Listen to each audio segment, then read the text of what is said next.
नमस्कार दोस्तों, study for IAS-PCS with notes में आपका स्वागत है। आज हम लोग आधुनिक भारतीय इतिहास का एक महत्वपूर्ण चैप्टर ब्रिटिश भारत में शिक्षा का विकास पढ़ेंगे। साथ ही वीडियो के अंत में इस चैप्टर से संबंधित प्रीवियस ईयर क्वेश्चन का भी प्रैक्टिस करेंगे। तो चलिए वीडियो स्टार्ट करते हैं। देखिए, ब्रिटिश भारत में शिक्षा का विकास, इसका जो कालक्रम है वह 1757 से लेकर 1947 तक का है। देखिए, ब्रिटिशर्स का मुख्य उद्देश्य क्या था? ब्रिटिशर्स का मुख्य उद्देश्य भारतीय अर्थव्यवस्था को ब्रिटिश औपनिवेशिक अर्थव्यवस्था में परिवर्तित कर अपने आर्थिक और राजनीतिक हितों को पूरा करना। मुख्य उद्देश्य उनका अपना आर्थिक और राजनीतिक हित था। ठीक है, वह शिक्षा का विकास किए, लेकिन वो अपने हित के लिए किए।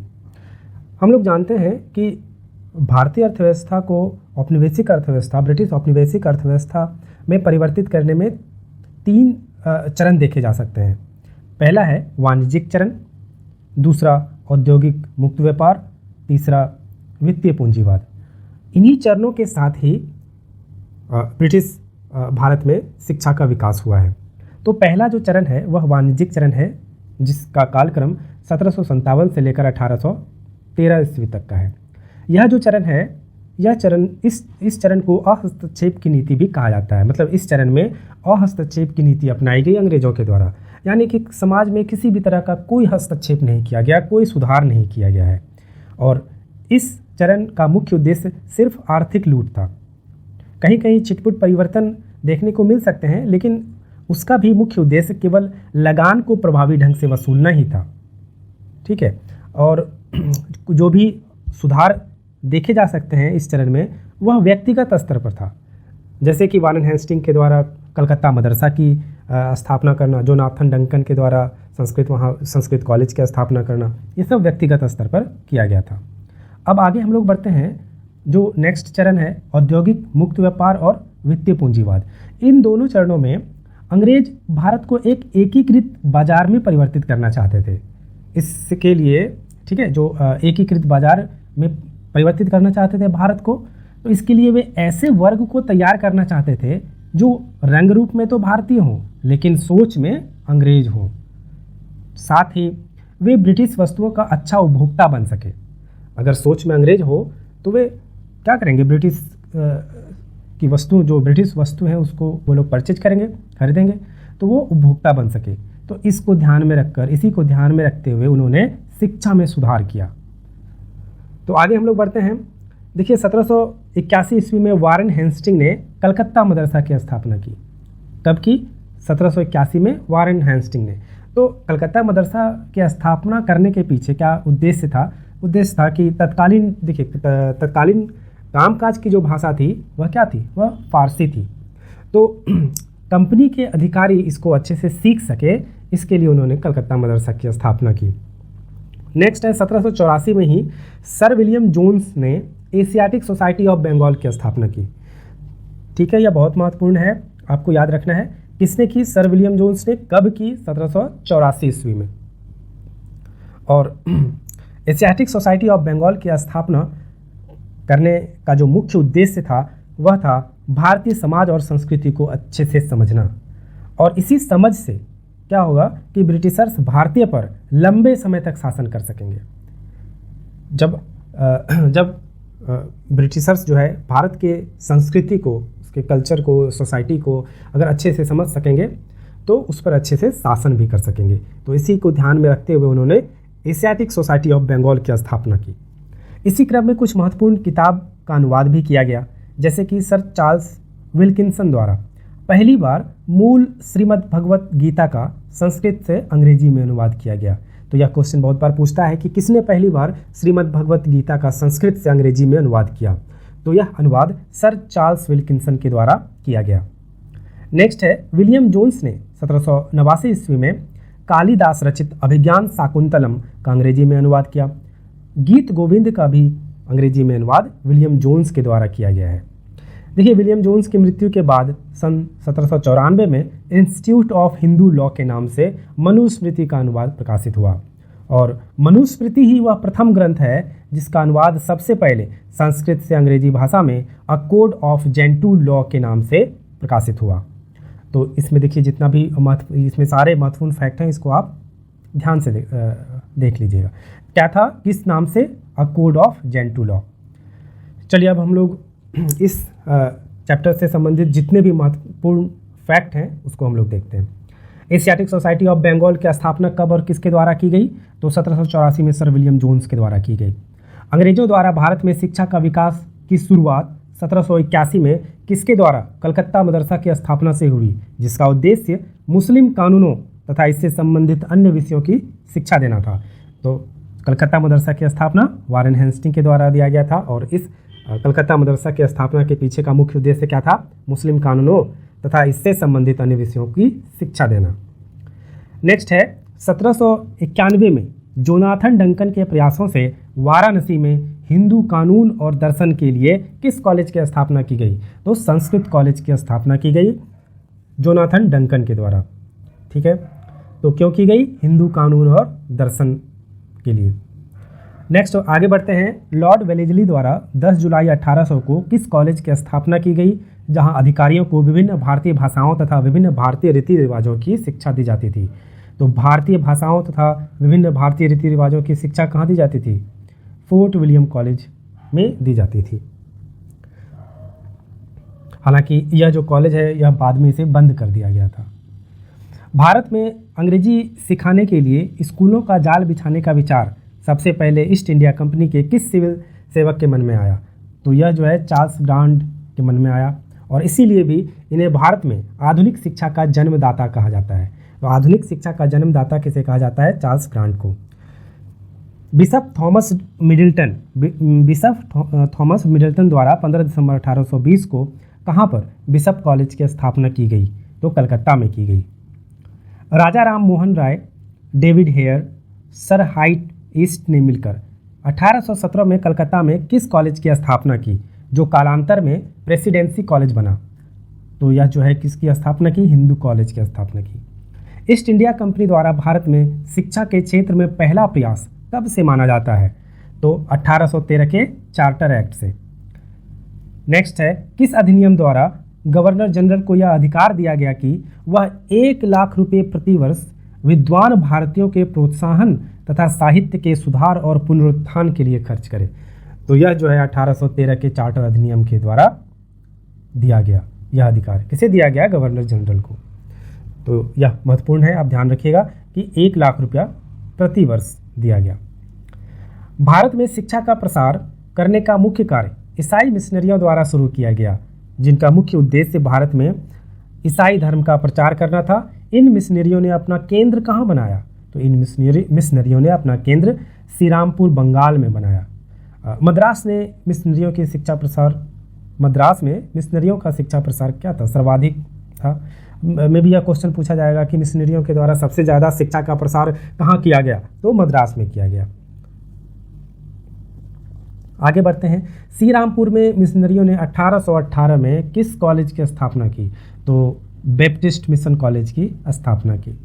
लोक शिक्षा की सामान्य समिति के 10 सदस्य भारत में शिक्षा के माध्यम के विषय में 2 गुटों में विभाजित थे, जिसमें प्राच्य शिक्षा समर्थक दल के नेता H.T. प्रिंसेज तथा H.H. विल्सन थे और पाश्चात्य शिक्षा समर्थक दल के नेता कौन थे? वह थे मुनरो और एल्फिंस्टन। तो शिक्षा का माध्यम को लेकर 2 गुटों में विभाजित हो गए थे। एक प्राच्य शिक्षा समर्थक दल थे, दूसरा पाश्चात्य शिक्षा समर्थन दल थे। तो प्राच्य शिक्षा समर्थन दल के जो नेता थे वह H.T. प्रिंसेज और H.H. विल्सन थे और पाश्चात्य शिक्षा समर्थन दल के नेता कौन थे? मुनरो और एल्फिंस्टन। ठीक है, आगे बढ़ते हैं। 2 फरवरी 1835 को मैकाले ने अपनी स्मरणार्थ लेख प्रस्तुत किया। मैकाले ने भारतीय भाषा और साहित्य की तीखी आलोचना करते हुए आंग्ल भाषा और साहित्य की प्रशंसा की। इस स्मरणार्थ लेख को स्वीकृति कब प्राप्त हुई? तो यह डेट महत्वपूर्ण है, आप याद रखिएगा, 7 मार्च 1835 को। लॉर्ड मैकाले की संस्तुति पर किस वर्ष अंग्रेजी भाषा को भारत में शिक्षा का माध्यम बनाया गया? तो अंग्रेजी भाषा को भारत में शिक्षा का माध्यम कब बनाया गया? 1835 में लॉर्ड मैकाले की संस्तुति पर। वह अधिनियम कौन सा है जिसके द्वारा सभी सरकारी सहायता प्राप्त स्कूलों और कॉलेजों के लिए अंग्रेजी को शिक्षा का माध्यम बनाया गया था? तो यह था मैकाले मिनट 1853। किसने कहा था एक अच्छे यूरोपीय पुस्तकालय की एक अलमारी भारत तथा अरब के संपूर्ण साहित्य के बराबर मूल्यवान है? तो यह लॉर्ड मैकाले के द्वारा कहा गया था। शिक्षा के अधोमुखी निस्यंदन सिद्धांत downward filtration theory of education का प्रतिपादन किसके द्वारा किया गया?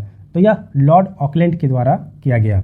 यह महत्वपूर्ण है, आप इसे ध्यान रखिएगा कि downward filtration theory of education किसके द्वारा प्रतिपादित किया गया था? लॉर्ड ऑकलैंड के द्वारा। 1847 में किस गवर्नर जनरल ने अध्यापकों के प्रशिक्षण के लिए कलकत्ता में एक नॉर्मल स्कूल की स्थापना की? तो यह जो है लॉर्ड हार्डिंग के द्वारा। नेक्स्ट बढ़ते हैं आगे कि 1847 में ही रुड़की में इंजीनियरिंग कॉलेज की स्थापना किसने की? तो जेम्स थॉमसन के द्वारा रुड़की में इंजीनियरिंग कॉलेज की स्थापना की गई थी। कब की गई थी? 1847 में। J.E.D. बैथून ने 1849 में भारतीय बालिकाओं के लिए विद्यालय स्थापित किया। इसके बाद 1879 में यह किस नाम से एक कॉलेज में परिवर्तित हो गया जो भारत का पहला महिला कॉलेज था? तो भारत का पहला महिला कॉलेज था कौन सा? बैथून महाविद्यालय। और किस गवर्नर जनरल ने बैथून महाविद्यालय को अपने हाथ में लेकर भारतीय महिला शिक्षा का प्रमुख केंद्र बना दिया? तो किस गवर्नर जनरल के द्वारा? लॉर्ड डलहौजी के द्वारा। सर चार्ल्स वुड की अध्यक्षता में गठित समिति ने भारत में भावी शिक्षा के लिए वृहद योजना तैयार की जिसमें अखिल भारतीय स्तर पर शिक्षा की नियमित पद्धति का गठन किया गया। तो चार्ल्स वुड डिस्पैच किस वर्ष आया? तो 1854 में आया। यह डेट बहुत महत्वपूर्ण है। 1854 में चार्ल्स वुड डिस्पैच आया। चार्ल्स, देखिए चार्ल्स है ना, चार्ल्स 4 तो 18, इसमें भी 4 आता है। इस तरह से आप इस डेट को 1854 याद रख सकते हैं। 54 4 तो क्या था? यह जो है भारत में भावी शिक्षा के लिए बेहतर योजना तैयार की थी इन्होंने। भारतीय स्तर पर शिक्षा की नियमित पद्धति का गठन किया था। भारतीय शिक्षा का मैग्ना कार्टा किसको कहा जाता है? तो चार्ल्स वुड डिस्पैच को कहा जाता है। चार्ल्स वुड डिस्पैच के आधार पर 1855 में किस विभाग की स्थापना की गई थी? तो लोक शिक्षा विभाग की स्थापना की गई थी। चार्ल्स वुड की सिफारिश के आधार पर 1857 में किन 3 शहरों में से एक विश्वविद्यालय की स्थापना की? 3 शहरों में एक विश्वविद्यालय की स्थापना की गई। तो कौन कौन सा था? बम्बई, कलकत्ता और मद्रास। तो आप याद रखिएगा, बम्बई, कलकत्ता और मद्रास, इन तीनों में एक विश्वविद्यालय की स्थापना की गई थी 1857 में। किसकी सिफारिश पर? चार्ल्स वुड की सिफारिश पर। 1882 में वुड डिस्पैच के तहत शिक्षा के क्षेत्र में हुई प्रगति की समीक्षा करने के लिए लॉर्ड रिपन ने किसकी अध्यक्षता में आयोग का गठन किया? तो W. हंटर, इनकी अध्यक्षता में एक आयोग का गठन किया गया था। कलकत्ता विश्वविद्यालय किस शैक्षिक रिपोर्ट के माध्यम से अस्तित्व में आया था? तो वुड का डिस्पैच। हंटर ने मुख्यतः किस शिक्षा को महत्व देते हुए यह सुझाव दिया था कि यह शिक्षा स्थानीय भाषा और उपयोगी विषयों में हो? तो हंटर ने प्राथमिक शिक्षा के लिए स्थानीय भाषा का सुझाव दिया था। 1898 में श्रीमती एनी बेसेंट ने वाराणसी में सेंट्रल हिंदू कॉलेज की स्थापना की जो 1916 में बनारस हिंदू विश्वविद्यालय के रूप में विकसित हुआ। इसके संस्थापक कौन हैं? तो इसके संस्थापक पंडित मदन मोहन मालवीय थे। ठीक है, आगे बढ़ते हैं। लॉर्ड कर्जन ने 1902 में थॉमस रेले की अध्यक्षता में किस आयोग की स्थापना की? तो थॉमस रेले की अध्यक्षता में विश्वविद्यालय आयोग की स्थापना की। यह कब आया था? तो 1902 में आया था। 1902 में थॉमस रेले की अध्यक्षता में विश्वविद्यालय आयोग की स्थापना की गई थी। भारत में कृषि विभाग और पुरातत्व विभाग की स्थापना किसके समय में की गई? तो लॉर्ड कर्जन के समय में। भारतीय विश्वविद्यालयों की स्थापना सबसे पहले किसके समय में हुई? तो लॉर्ड कैनिंग के समय में। भारत में शिक्षा महानिदेशक की नियुक्ति कर्जन के समय में की गई। इस पद पर प्रथम व्यक्ति कौन बैठा था? तो H.W. ऑरेंज। भारत में शिक्षा महानिदेशक की नियुक्ति कर्जन के समय में की गई थी। उस समय प्रथम व्यक्ति कौन था? H.W. ऑरेंज। रेले आयोग, देखिए रेले आयोग की सिफारिश के आधार पर वर्ष 1904 में किस अधिनियम को पारित किया गया? तो भारतीय विश्वविद्यालय अधिनियम को पारित किया गया। कब? 1904 में। बड़ौदा रियासत ने अपने यहाँ किस वर्ष से निःशुल्क एवं अनिवार्य प्रारंभिक शिक्षा प्रारंभ की? तो 1906 से ही। ठीक है, 1906 से ही निःशुल्क एवं अनिवार्य प्राथमिक शिक्षा प्रारंभ की गई। बड़ौदा रियासत ने यह किया। किसने विधान परिषद में शिक्षा के व्यापक प्रसार के लिए निःशुल्क प्राथमिक शिक्षा की मांग की, जिसके आधार पर 21 फरवरी 1913 को सरकार ने एक शिक्षा नीति की घोषणा की। तो यह जो है गोपाल कृष्ण गोखले के द्वारा मांग की गई थी। किस वर्ष पहली बार सरकारी प्रस्ताव के माध्यम से देश में निरक्षरता समाप्त करने की नीति को स्वीकार किया गया और प्रत्येक प्रांत में एक विश्वविद्यालय खोलने की घोषणा की गई? तो यह जो है 1913 में पहली बार सरकारी प्रस्ताव के माध्यम से देश में निरक्षरता समाप्त करने की नीति को स्वीकार किया गया और प्रत्येक प्रांत में एक विश्वविद्यालय खोलने की घोषणा की गई। कलकत्ता विश्वविद्यालय की समस्याओं के अध्ययन के लिए लीड्स विश्वविद्यालय के कुलपति डॉक्टर एम सेडलर की अध्यक्षता में एक आयोग का गठन किस वर्ष किया गया? तो सेडलर आयोग का गठन किस वर्ष किया गया? 1917 ईस्वी में सेडलर आयोग का गठन किया गया। सेडलर आयोग के सदस्यों में 2 भारतीय सदस्य कौन थे?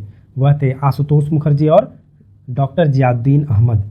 किन सुधारों के तहत शिक्षा के लिए केंद्रीय अनुदान बंद कर दिया गया तथा प्रांतों में शिक्षा विभाग लोक निर्वाचित मंत्री के नियंत्रण में दे दिया गया? तो यह था मॉन्टेग्यू चेम्सफोर्ड सुधार। शिक्षक संस्थानों के अंधाधुंध वृद्धि के कारण शिक्षा स्तर में आई गिरावट की समीक्षा के लिए भारतीय सांविधिक आयोग ने किसकी अध्यक्षता में 1929 में एक सहायक समिति नियुक्त की? तो सर फिलिप हार्टोंग के भारतीय सांविधिक आयोग ने किसकी अध्यक्षता में? सर फिलिप हार्टोंग की अध्यक्षता में यह सहायक समिति की नियुक्ति की। हार्टोंग समिति की सिफारिश पर वर्ष 1935 में किस बोर्ड का पुनर्गठन किया गया? तो केंद्रीय शिक्षा सलाहकार बोर्ड का पुनर्गठन किया गया। 1937 में महात्मा गांधी ने द हरिजन में लेखों के माध्यम से एक शिक्षा योजना का प्रस्ताव प्रस्तुत किया। इसे किस नाम से जाना जाता है? तो इसे वर्धा बुनियादी शिक्षा योजना के नाम से जाना जाता है। तो इसे किस में प्रस्तुत किया गया था? गांधी जी के द्वारा द हरिजन के लेखों के माध्यम से यह प्रस्तुत किया गया था। केंद्रीय शिक्षा सलाहकार बोर्ड ने 1944 ईस्वी में एक राष्ट्रीय योजना की सिफारिश की, जिसके तहत प्राथमिक विद्यालय तथा उच्च माध्यमिक विद्यालय देश भर में स्थापित करने और 6 से 11 वर्ष तक के बच्चों के लिए निःशुल्क एवं अनिवार्य शिक्षा की व्यवस्था करने की बात कही गई थी। इसको किस नाम से जाना जाता है? इसे सार्जेंट योजना के नाम से जाना जाता है। तो यह महत्वपूर्ण फैक्ट था। अब हम लोग इम्पोर्टेंट MCQ देख लेते हैं। देखिए, पहला है, यह UPSC के द्वारा पूछा गया था 2001 में। निम्नलिखित अंग्रेजों में से कौन था जिसने सर्वप्रथम भगवत गीता का अंग्रेजी में अनुवाद किया? ठीक है, कौन था? हम लोग पहले भी पढ़े थे अभी। तो वह है हमारा चार्ल्स विल्किंसन। आगे बढ़ते हैं। वुड डिस्पैच के बारे में निम्नलिखित में से कौन से कथन सत्य हैं? पहला, सहायता अनुदान व्यवस्था शुरू की गई, विश्वविद्यालयों की स्थापना की सिफारिश की गई, शिक्षा के सभी स्तरों पर शिक्षण माध्यम के रूप में अंग्रेजी की सिफारिश की गई। तो इसमें नीचे दिए गए कूट का प्रयोग कर सही उत्तर चुनिए। तो इसका जो सही उत्तर है यह क्या हो जाएगा? यह 1 और 2 हो जाएगा। ए नंबर सही होगा। इसमें देखिए कि विश्वविद्यालयों की स्थापना की सिफारिश की गई थी वुड डिस्पैच में, और शिक्षा के सभी स्तरों पर शिक्षण माध्यम के रूप में अंग्रेजी का सिफारिश की गई थी। ये तो जो सभी स्तरों पर तो नहीं की गई थी। प्राथमिक स्तर पर क्या किया गया था? प्राथमिक स्तर पर स्थानीय भाषा का उपयोग की जाने की बात की गई थी। तो सुझाव दिया गया था कि स्थानीय भाषा में प्राथमिक शिक्षा दी जाएगी। इसलिए 3 नंबर जो है यह गलत हो जाएगा। इसलिए हमारा 1 और 2 सही होगा। आगे बढ़ते हैं। एशियाटिक सोसाइटी ऑफ बंगाल के संस्थापक कौन थे? तो एशियाटिक सोसाइटी ऑफ बंगाल के संस्थापक सर विलियम जोन्स। यह बहुत बार पूछा गया है एग्जाम में। भारत की शैक्षणिक नीति में फिल्टरेशन थ्योरी के प्रतिपादक कौन थे? तो फिल्टरेशन थ्योरी के प्रतिपादक हैं मैकाले। देखिए, इसमें इन ऑप्शन में से है यह मैकाले होगा। निम्नलिखित में से किन से भारत में अंग्रेजी शिक्षा की नींव पड़ी? 1813 का charter act, general committee of public instruction, 1823 प्राच्य विधि एवं आंग्ल विधि विवाद। तो यह जो है जो अंग्रेजी, देखिए अंग्रेजी शिक्षा का जो नींव है यह सभी से पड़ा। ठीक है, तो आंसर हो जाएगा हमारा डी।